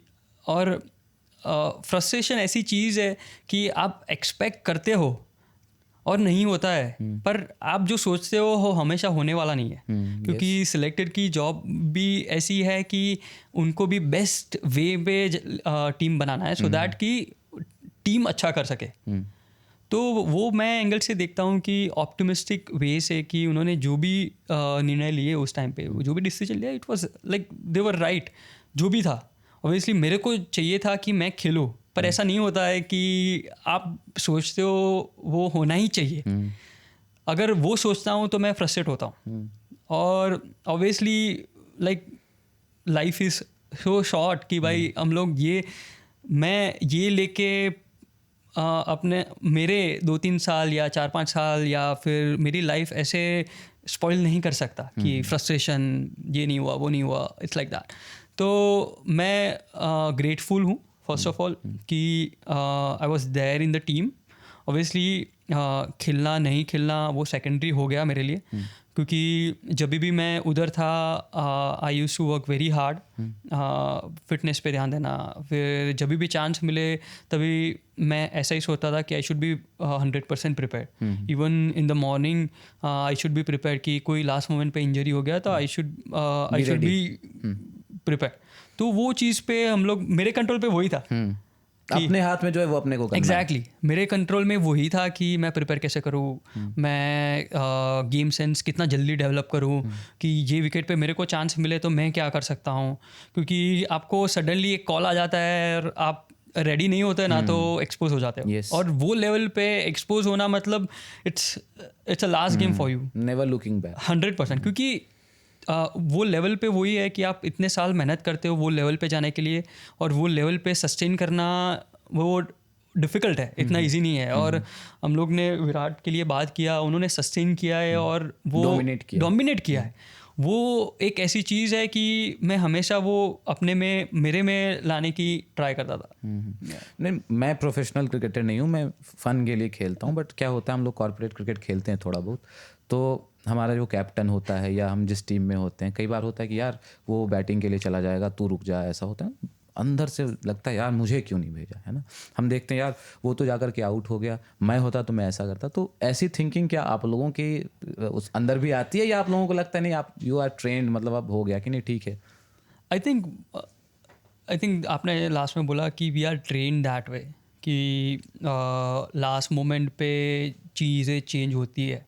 क्योंकि जब भी स्टेट क्रिकेट मतलब एज ग्रुप क्रिकेट खेलते हैं ना, तभी आपको ऐसा लगता है कि मेरे को क्यों नहीं भेजा, ऐसा। फिर जब भी आप थोड़े प्रोफेशनल लाइक टॉप लेवल पे आते हैं, तभी ये चीज़ें बहुत नॉर्मल हो जाती है। When it comes to opening batsman, इसमें इतने चेंजेस नहीं होते, क्योंकि ओपनिंग बैट्समैन 2 ही रहते हैं, या चलो 3 रहे तो वो, हाँ वो मतलब चलो वन डाउन आ गया या 3 नंबर पे आ गया। पर मिडल ऑर्डर बैट्समैन पे ये चीज़ें बहुत नॉर्मल है कि आपको 6 नंबर से 5 नंबर कर दिया। वो टेक्टिकल एडवांटेज भी रहता है, टीम को लेना है, तो वो चीज़ें बहुत नॉर्मल है फ़न के लिए। मतलब जब भी खेलते हैं तभी ऐसी चीज़ें होती है, तभी बहुत गुस्सा लगता है, पर ऑब्वियसली इधर नहीं कर सकते क्योंकि you are playing at the highest level, so you can't do all those things. और अपने दिमाग में भी आया ना, उसको भी रोकना है, क्योंकि उससे फ्रस्ट्रेट हो जाते हैं, और फ्रस्ट्रेट होते हैं तो नेक्स्ट इनिंग पे उसकी इम्पैक्ट हो जाती है। तो नहीं, कभी हंसी मजाक में बोल देते होंगे ना मैं यार तेरे को खिला दिया तूने क्या ऐसा होता है कभी आप लोगों, मतलब हंसी मजाक में? आई थिंक हंसी मजाक में मैं तो नहीं बोलता मेरे को मैं नहीं बोला, इसीलिए मेरे को भी कोई नहीं बोलता कि ऐसा होना चाहिए, ऐसा होना चाहिए। एक लंबी जर्नी रही आपकी, और टीम में आप गए, वहाँ पे दरवाजे पे गए, अंदर भी घुसे, बट जो फाइनल प्लेइंग 11 हुए वहाँ तक नहीं पहुँच पाए। किसे दोष देते हैं? क्या एक लक था, ऐसा आप मानते हैं? क्या एक आप बैठकर आपने सोचा ही होगा ना, अंदर आदमी के चलता रहता है यार, क्या कहाँ गलती हुई, क्या हुआ, क्या मैंने मिस किया, तो कुछ रियलाइजेशन आपके पास है? आई थिंक दोष देना मतलब मैंने अभी बताया कि मैं बहुत ऑप्टिमिस्टिक वे से सोचता हूँ और बहुत ही प्रैक्टिकल वे से सोचता हूँ कि first of all I am thankful कि आउट ऑफ कितने प्लेयर्स खेलते होंगे आई थिंक इंडिया में, जब भी मैं टीम में आया तभी आई थिंक लाखों प्लेयर खेलते होंगे, तो भी मेरे को चांस मिला. So I am grateful for that first of all. उसके बाद दोष देना मतलब वैसी चीज़ें, मेरे वैल्यूज़ ऐसे है, मेरी परवरिश मतलब ऐसे हुई है कि आपको जो मिलना है या फिर आपको जो चीज़ चाहिए, आपको उसके लिए मेहनत करनी पड़ेगी. अगर मेहनत कर रहे हो तो आपको मिलेगा. अगर नहीं भी मिला तो भी वो अच्छे के लिए ही होता है. क्योंकि मेरी मम्मी हमेशा वही बोलती रहती है कि जो नहीं भी मिला इट्स ओके, और नेक्स्ट टाइम आप और हार्डवर्क करो और चीज़ें जो आपने मिस की है वो ट्राई करो कि उसमें आप अच्छा करके वो कंपनसेट कर सको. और एक क्रिकेटर या एथलीट की लाइफ में ना ऐसा ही मोस्टली होता है, जब भी आप डिज़र्व करते हो ना तभी नहीं मिलता है, पर कभी नहीं डिज़र्व करते हो ना तभी भी मिलता है. अभी मैं मतलब मेरे एग्जांपल या मैं काफ़ी प्लेयर्स के एग्जांपल्स दे सकता हूँ कि जो डिज़र्व नहीं करते थे तभी भी उनको उस टाइम पे उनको मिला है क्योंकि वो टैलेंटेड थे. और जब भी डिज़र्व करते हैं तभी नहीं मिला है, तो वो इवेंचुअली कंपनसेट हो जाता है. व्हेन इट कम्स टू मतलब लंबा करियर होता है ना कोई एथलीट का, मतलब मैं कोई भी स्पोर्ट्स की बात कर रहा हूँ, उसमें ऐसा मोस्टली हो जाता है. और specially when it comes to cricket mostly ऐसा ही होता है. और मैं मेरा ही एग्जांपल ले लूँ कि मैं इनिशियल ईयर्स पे ऐसा था कोई बार कि मेरे को पता था कि मैं रन्स नहीं कर पाऊँगा क्योंकि वो एक नर्वसनेस रहता था, तो मैं डिज़र्व नहीं करता था क्योंकि मैंने मेरे रन्स का बैकअप नहीं था इतना, तो भी मेरे को टीम में लिया जाता था. तभी मैंने कंप्लेंट नहीं किया, कभी दोष नहीं दिया मतलब मैनेजमेंट को या फिर कोई कोच या सिलेक्टर को, तभी मैंने नहीं दिया. तो इस टाइम पे मैं नहीं दूंगा. It's something that I always think कि luck matters at some point, and I've learned so many things out of cricket, out of my experience with cricket. Yeah, and I've just moved on from all those things. Sri Lanka के खिलाफ series में भी आप team का हिस्सा थे, लेकिन कब आपको लगा कि you have missed the bus, या आप ऑप्टिमिस्टिक थे कि यार चांस हो सकता है? आई थिंक श्रीलंका के खिलाफ तो आई थिंक 2 मैच का सीरीज था, तो उसमें तो इवन आई वॉज थिंकिंग कि मतलब ऑब्वियसली बन सकता है तो बन सकता है, नहीं बना तो भी इट्स ओके, क्योंकि I have scored runs, I work hard. मैं वो टीम में हिस्सा था. That was the best thing that happen to me. Obviously आपको खेलना होता है, पर वो हमेशा चीज़ें आपके हिसाब से हो ऐसा तो नहीं होता. और कमिंग टू दैट पॉइंट कि कब पता चला कि you miss the bus. So I think जब भी मैंने उस सीरीज़ के बाद जब भी मैं दुलीप ट्रॉफी में आई थिंक लास्ट ईयर नहीं था, फिर इंडिया में नहीं था, क्योंकि obviously age matters at some point. और वो एक बहुत ही प्रैक्टिकल चीज़ है. एक अगर आपको एक्सेप्ट करना है नहीं करना है आपके हाथ में, पर वो मैंने देखा कि अभी सिनेरियो चेंज हो रहा है. एंड या I think it's time for me also कि not to think about all those things which is not in my control. तो या उस टाइम पे आई थिंक थोड़ा पता चल गया था कि now it's the best time. But आपने चीज़ों को थोड़ा सीक्रेट रखा है ना. इवन रिसेंट जो आपका लास्ट मैच था, आपने तब तक भी रिवील नहीं किया, अचानक से ही आपके स्टेटमेट्स को भी पता नहीं था आपके डिसीजन के बारे में. Coming to the last match Kerala के खिलाफ, है ना, 2.5 दिन 2.5 days का वो टॉयल था. आप लोगों ने थकाऊ मतलब फील्डिंग करी, उसके बाद उतर करके आपने सेंचुरी किया, है ना, and it was a daddy 100. और आपका वो जो सेलिब्रेशन था वो आपके नेचर के अगेंस्ट. लोग कहते हैं कि प्रियांक भाई तो ऐसे नहीं सेलिब्रेट किया करते थे. वो उस फीलिंग के बारे में बताइए थोड़ा. आई थिंक वो सेंचुरी मेरे लिए बहुत ही इंपॉर्टेंट था, because as a senior player मेरे को स्टेप इन करना था और राइट टाइम पे स्टेप इन करना वाज इम्पॉर्टेंट. और गुजरात के लिए इतने साल मैं खेला और मेरे को चाहिए था कि एक और चैम्पियनशिप हो सकेगी. और we were so close, like एक रन से हम लोग मतलब हार गए. तो वो चैम्पियनशिप के लिए मतलब वो था, मतलब वो जो भी इमोशंस थे उसके लिए ही था. आई थिंक वो सेलिब्रेशन वो आई think it came out of I can say कि बहुत ही मैंने इतने साल तक मैंने ऐसा सेलिब्रेशन नहीं किया है, ऐसा मतलब ये मोमेंट मेरे को मिला है. I just want to enjoy, I just want to मतलब कि मैं रणजी ट्रॉफी को जिता, मतलब मैं जिता सकता हूँ. सो वो लेवल का था, लाइक उसमें वही इमोशन ही थे कि मेरे को रणजी ट्रॉफी जिताना है. और वो आई थिंक वो मोमेंट पे बाहर आया है. अनफॉर्चुनेटली मैं जब भी आउट हुआ मेरे को पसंद नहीं आया, क्योंकि मेरे को मतलब पता था कि एज ए सेट बैट्समैन मैं ही इसको आगे ले जा सकता हूँ. और वो 100% मेरे को ऐसा लगा कि if I could have scored 170 180 scenario would have been different. तो या आई थिंक और डेफिनेटली आई वुड से कि केरला ने भी अच्छा खेला, क्योंकि उन लोग ने लास्ट मोमेंट तक फाइट किया. आप देखते मतलब आपने देखा होगा कि लास्ट डे पे जब भी इनिशियल ओवर्स पे विकेट गिरे, उन्होंने काफ़ी ऐसी चीज़ें चेंज की थी कंपेयर टू उसके पहले के दिन.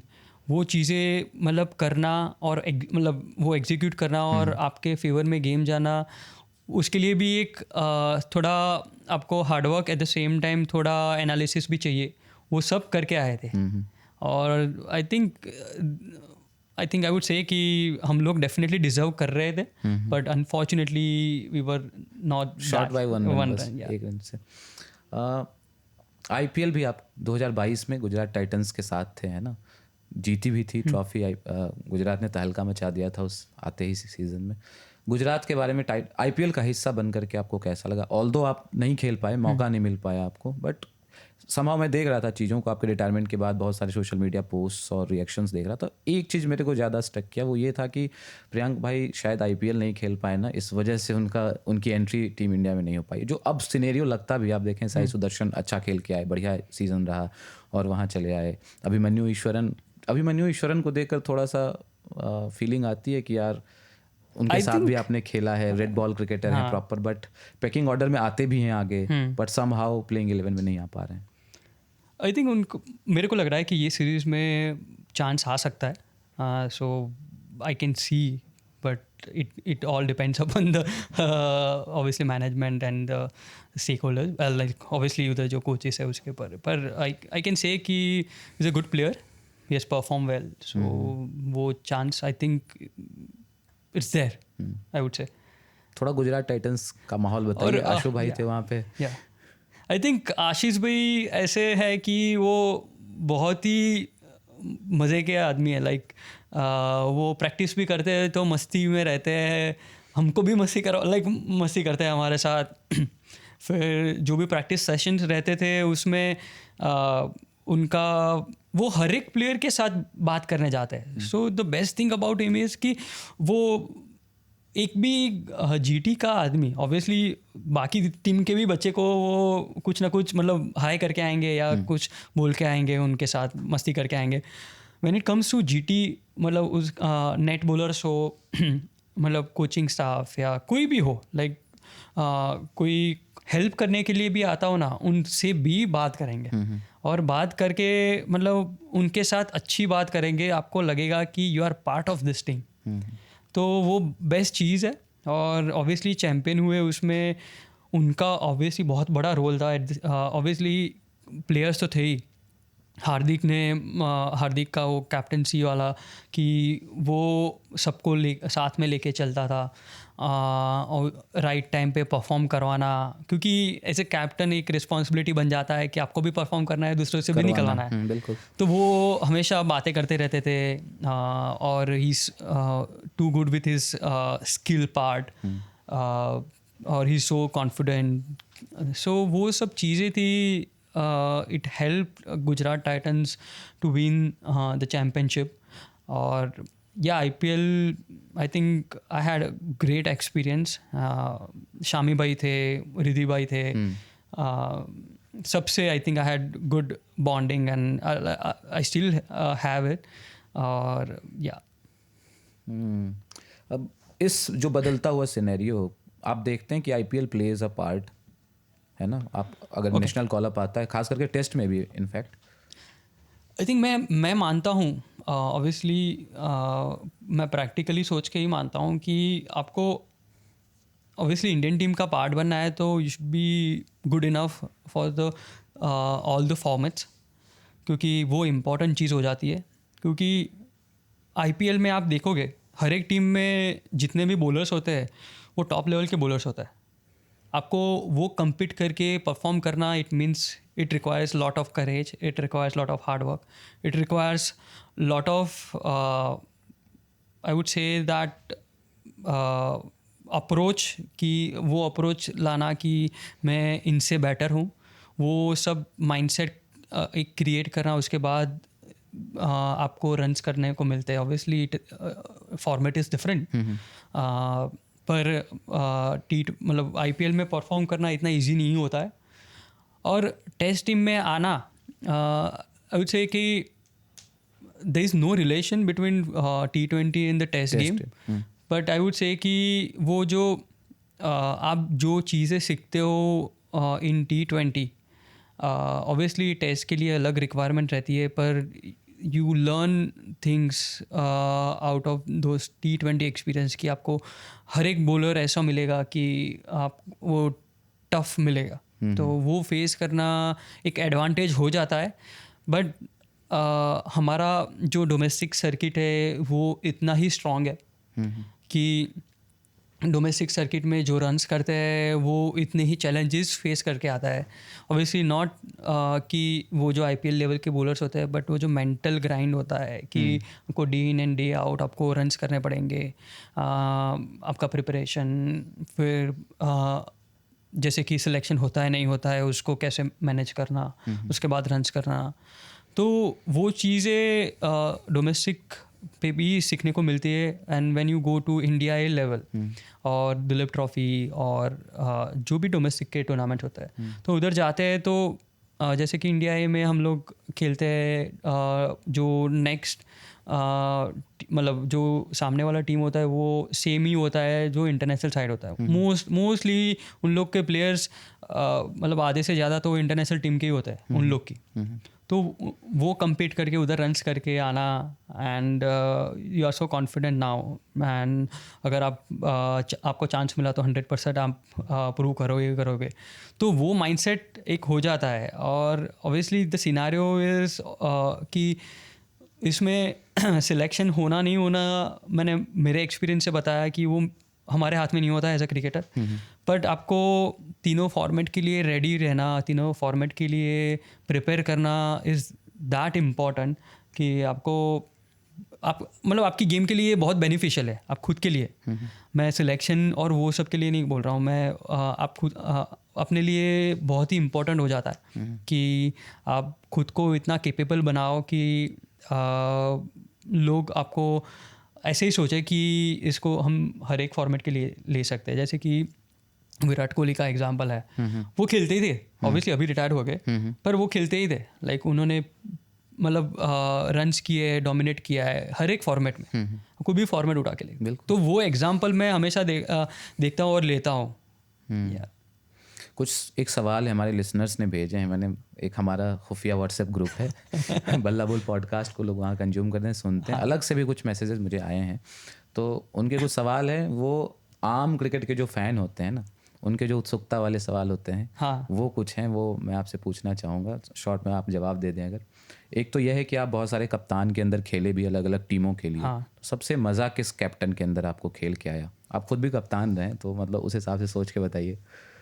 आई थिंक मेरे को मेरी कैप्टनसी के अंदर ही खेलने को मज़ा आया ये थोड़ा डिप्लोमेटिक आंसर। आई थिंक हर एक कैप्टन में अलग अलग चीज़ें थी, you just have to get use to with it, it's nothing special. But yeah I can say कि पर्टिकुलर नेम नहीं है, क्योंकि बहुत सारे कैप्टन है। मैं किसी का नाम दे के आई थिंक सब में वो क्वालिटीज़ थी कि डिफरेंट लेवल की। मैं किसी का एक का नाम दूंगा या एक का नहीं दूंगा तो उसमें it becomes so difficult for me also. तो आई वुड से कि हर एक में वो क्वालिटीज थी। दो का आप नाम ले सकते हैं, एक ना चाहें। एक तो मेरा नाम दे दिया मैंने दूसरा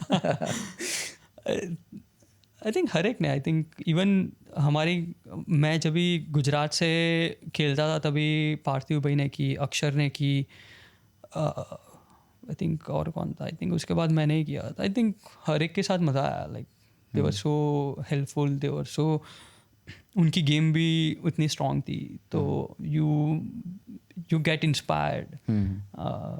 तो या एक सवाल ये है कि चूंकि डोमेस्टिक क्रिकेट का जो सर्किट है लंबा चलता है, सीज़न भी लंबा चलता है रणजी का और ये सब, तो जो पैसे आते हैं बोर्ड से, मैच फीस जो आता है वो कैसे आता है? हर मंथ आता है, क्या आता है? मैं पहले ही बता दिया, बहुत आम श्रोताओं के जो सवाल होते हैं वो मैंने आपको दिए. I think this information is publicly available. If you Google it, you'll get to know. But obviously, वो publicly जो available है उसमें वही होता है कि आपको मैच के बाद मिलता है, या आपकी जो टूर्नामेंट फिनिश होती है उसके बाद जो मिलता है तुरंत ही मिल जाता है. या सो टीम इंडिया के लिए भी सेम ही होता है हर एक के लिए. हर मैच के बाद या सीरीज के बाद? I think mostly when it comes to लंबा सीरीज होता है तो सीरीज़ के बाद, या तो फिर छोटा सीरीज़ होता है तो सीरीज़ के बाद, और लंबा सीरीज़ होता है तो बीच में भी आ जाता है कभी कभी. So I think they are mostly, I think I have never complain about it कि मेरे लाइफ में मैंने कभी देखा भी नहीं है कि नहीं आया और वो सब आ ही जाता है. लाइक आई थिंक थोड़ा बहुत हो जाता है, if you think in a practical manner, वो थोड़ा बहुत हो ही जाता है, क्योंकि बहुत सारी चीज़ें होती है, उनको भी मैनेज करनी होती है. नहीं, क्रिकेटर्स होते हैं जैसे हम लोगों के ऑफिस में होता है ना कि 30 तारीख हो गई, 1 तारीख सैलरी आई, सब आपस में पूछते रहते हैं. क्रिकेटर्स का ऐसा होता है या मैच फीस आ गया? होता है, थोड़ा बहुत तो होता ही है हर एक जगह, क्योंकि वो कॉन्वर्जेशन होता है, क्योंकि मतलब बहुत सारे क्रिकेटर्स होते हैं, उनका मतलब उनके ऊपर ही डिपेंड होता है कि उनका डिसीजन जो लाइफ रिलेटेड होता है उसके ऊपर ही होता है. So obviously it matters. एक सवाल है कि आपने बहुत सारे बॉलर्स को नेट में या मैच में फेस किया है, सबसे टफेस्ट बॉलर आपको कौन लगा? आप 1-2 जो नाम लेना चाहें. बहुत सारे बॉलर्स हैं. आई थिंक इसमें नेट्स में आई थिंक जसप्रीत को फेस करना थोड़ा डिफ़िकल्ट था, क्योंकि उसका ऐसा था कि आप ड्राइव लगाओ या कोई अच्छा शॉट मारो ना, तो या तो बाउंसर आएगा या यॉर्कर आएगा. वो तो नक्की है. क्योंकि वो इतना मतलब इज़ सो कॉम्पिटिटिव उस मामले में.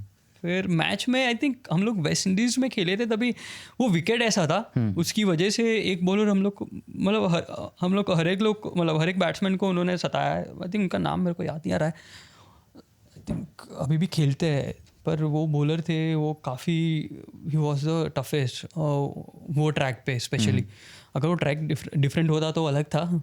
उनका नाम आई थिंक वो अभी भी खेल रहे हैं, मेरे को एग्जैक्ट नाम नहीं याद है उनका. होल्डर या जेसन होल्डर, नहीं होल्डर या जोसेफ, ऐसा कुछ मेरे को एग्जैक्टली. जोसेफ है वहाँ पे, ठीक है, कोई बात नहीं. तो डोमेस्टिक इंडियन मतलब डोमेस्टिक सर्किट में आप चाहेंगे कि कोई एक बॉलर जो बहुत तगड़ा बॉलर था, उसे टीम में आपको ऐसा एटलीस्ट लगता है कि होना चाहिए था, यार ये बहुत तगड़ा बॉलर है, मुझे बहुत दिक्कत होती है इसे खेलने में? I think so there are so many players हमारे स्टेट में भी है, गुजरात में, कि वो लोग काफ़ी कुछ चीज़ें कर सकते हैं. I think they are good bowlers. हाँ, I think Arjan was playing, I think he is someone कि वो टॉप लेवल पे परफॉर्म कर सकता है. आई थिंक सिद्धार्थ देसाई करके है, is also good bowler. I think I think they are good bowlers. I think वो मेरे को लगता है कि वो टॉप लेवल पे सस्टेन कर सकते हैं. That's what I think. एक सवाल है कि जो क्रिकेटर्स होते हैं, ऑफ डे मिलता है उनको प्रिपेयर करते हुए, तो ऑफ डेज पे वो क्या करते हैं? मैं ऑफ डेज पे मैं जनरली रीडिंग करता हूँ.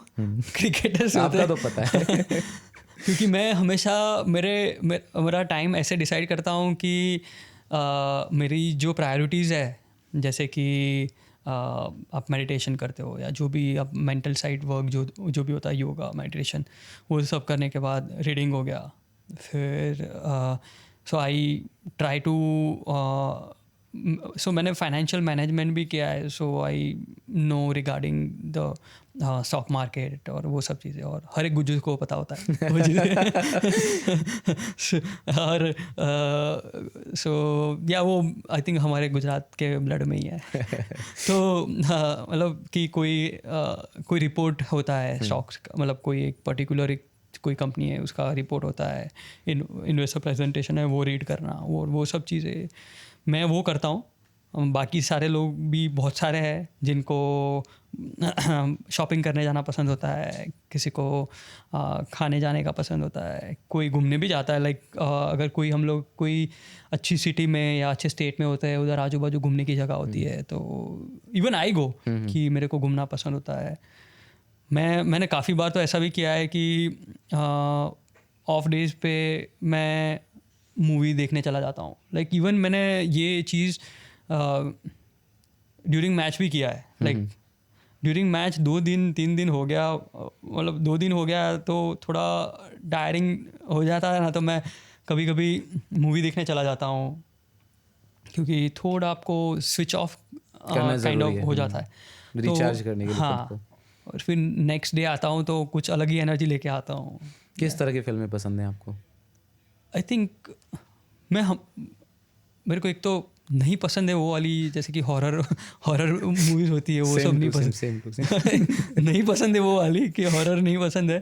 तो इसके अलावा और कॉमेडी होती है, फिर मतलब कोई भी, मतलब बाकी सब मोस्टली देख लेता हूँ। हिंदी फिल्में, अंग्रेजी हिंदी अंग्रेजी कोई भी होता है। एक सवाल है कि आप आगे का क्या प्लान है? आगे बहुत सारे लीग्स चल रहे हैं, T20 लीग्स, आपने भी कुछ सोचा है? या it's a good question. I think मेरे को लगता है कि मेरे में अभी भी क्रिकेट बाकी है, क्योंकि मैं T20 नहीं खेल पाया, obviously IPL and everything, but I would say कि I can still play, I can still compete. Recently मैंने एक लीग में I was the highest run scorer and I was the मतलब हाइस्ट 6 मारा था।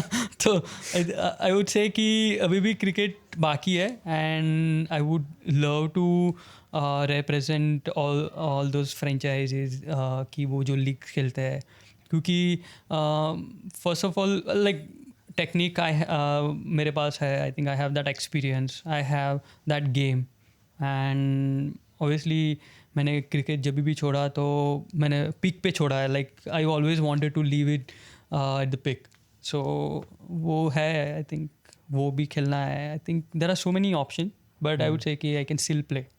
You said in an interview you want to mentor young kids, है ना? कोई एक एडवाइस देना चाहते हैं?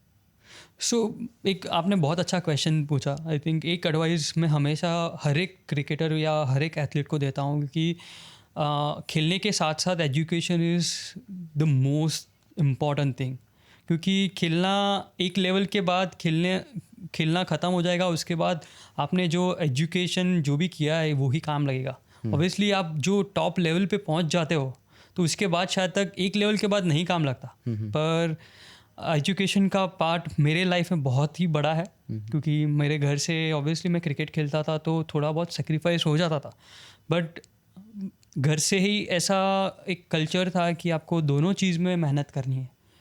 रिज़ल्ट आए ना आए सेकेंडरी चीज़ है, पर एजुकेशन इज़ इम्पॉर्टेंट, क्योंकि now days what happens is so like बहुत सारे जन है कि जो मतलब स्पोर्ट्स पे आगे जा रहे हैं, स्पोर्ट्स मतलब खेल रहे हैं, कोई उनका प्रायोरिटी रहता है कि वो उनको प्रोफेशनल लेवल पे खेलना है, IPL खेलना है, मेरे को ओलंपिक्स में जाना है, पर उसके साथ साथ आपको आपकी लाइफ उसके बाद भी है, क्योंकि क्रिकेटर्स या कोई एथलीट की लाइफ मतलब ऐसा होता है कि 30, 35, 40 में यू गेट रिटायर्ड, तो you get chance to have 2 careers out of 1 life, obviously more than 2 I would say कि अगर आप करना चाहते हो तो मैं ऐसा ही बोलूँगा कि education is important, so always keep your education priority along with your sports, whatever sports you are playing.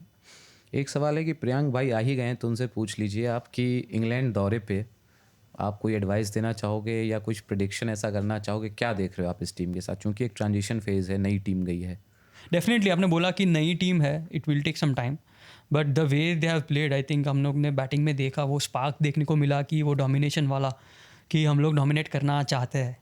I think it gives you that sense, it gives you that vibe कि ये series definitely हम लोग match हार गए, but ये series काफ़ी कुछ चीज़ें चेंज कर सकती है. हम लोग ट्रांजिशन फेज़ पे है, और वो मेरे को ऐसा सेंस हुआ कि जो बैटिंग हमने किया, I think with some good bowling हम लोग डेफिनेटली सेकेंड और कमिंग मैचेस में हम लोग कम बैक करेंगे. अगर हम लोग ने कम बैक किया ना, तो ये टीम ऐसा है कि वो डोमिनेट कर लेगा. तो सामने वाली टीम को इजीली ऊपर नहीं आने देगा, क्योंकि जो बैटिंग में जो स्पार्क देखने को मिला ना, वो इट शोज़ कि कितना हंगर है टीम में, यंग टीम में ये सीरीज़ को जीतना, या फिर जो भी टेस्ट सीरीज़ या कोई भी मैचेस आती है उसमें जीतना. तो वो स्पार्क और वो वाइब आई कैन सी.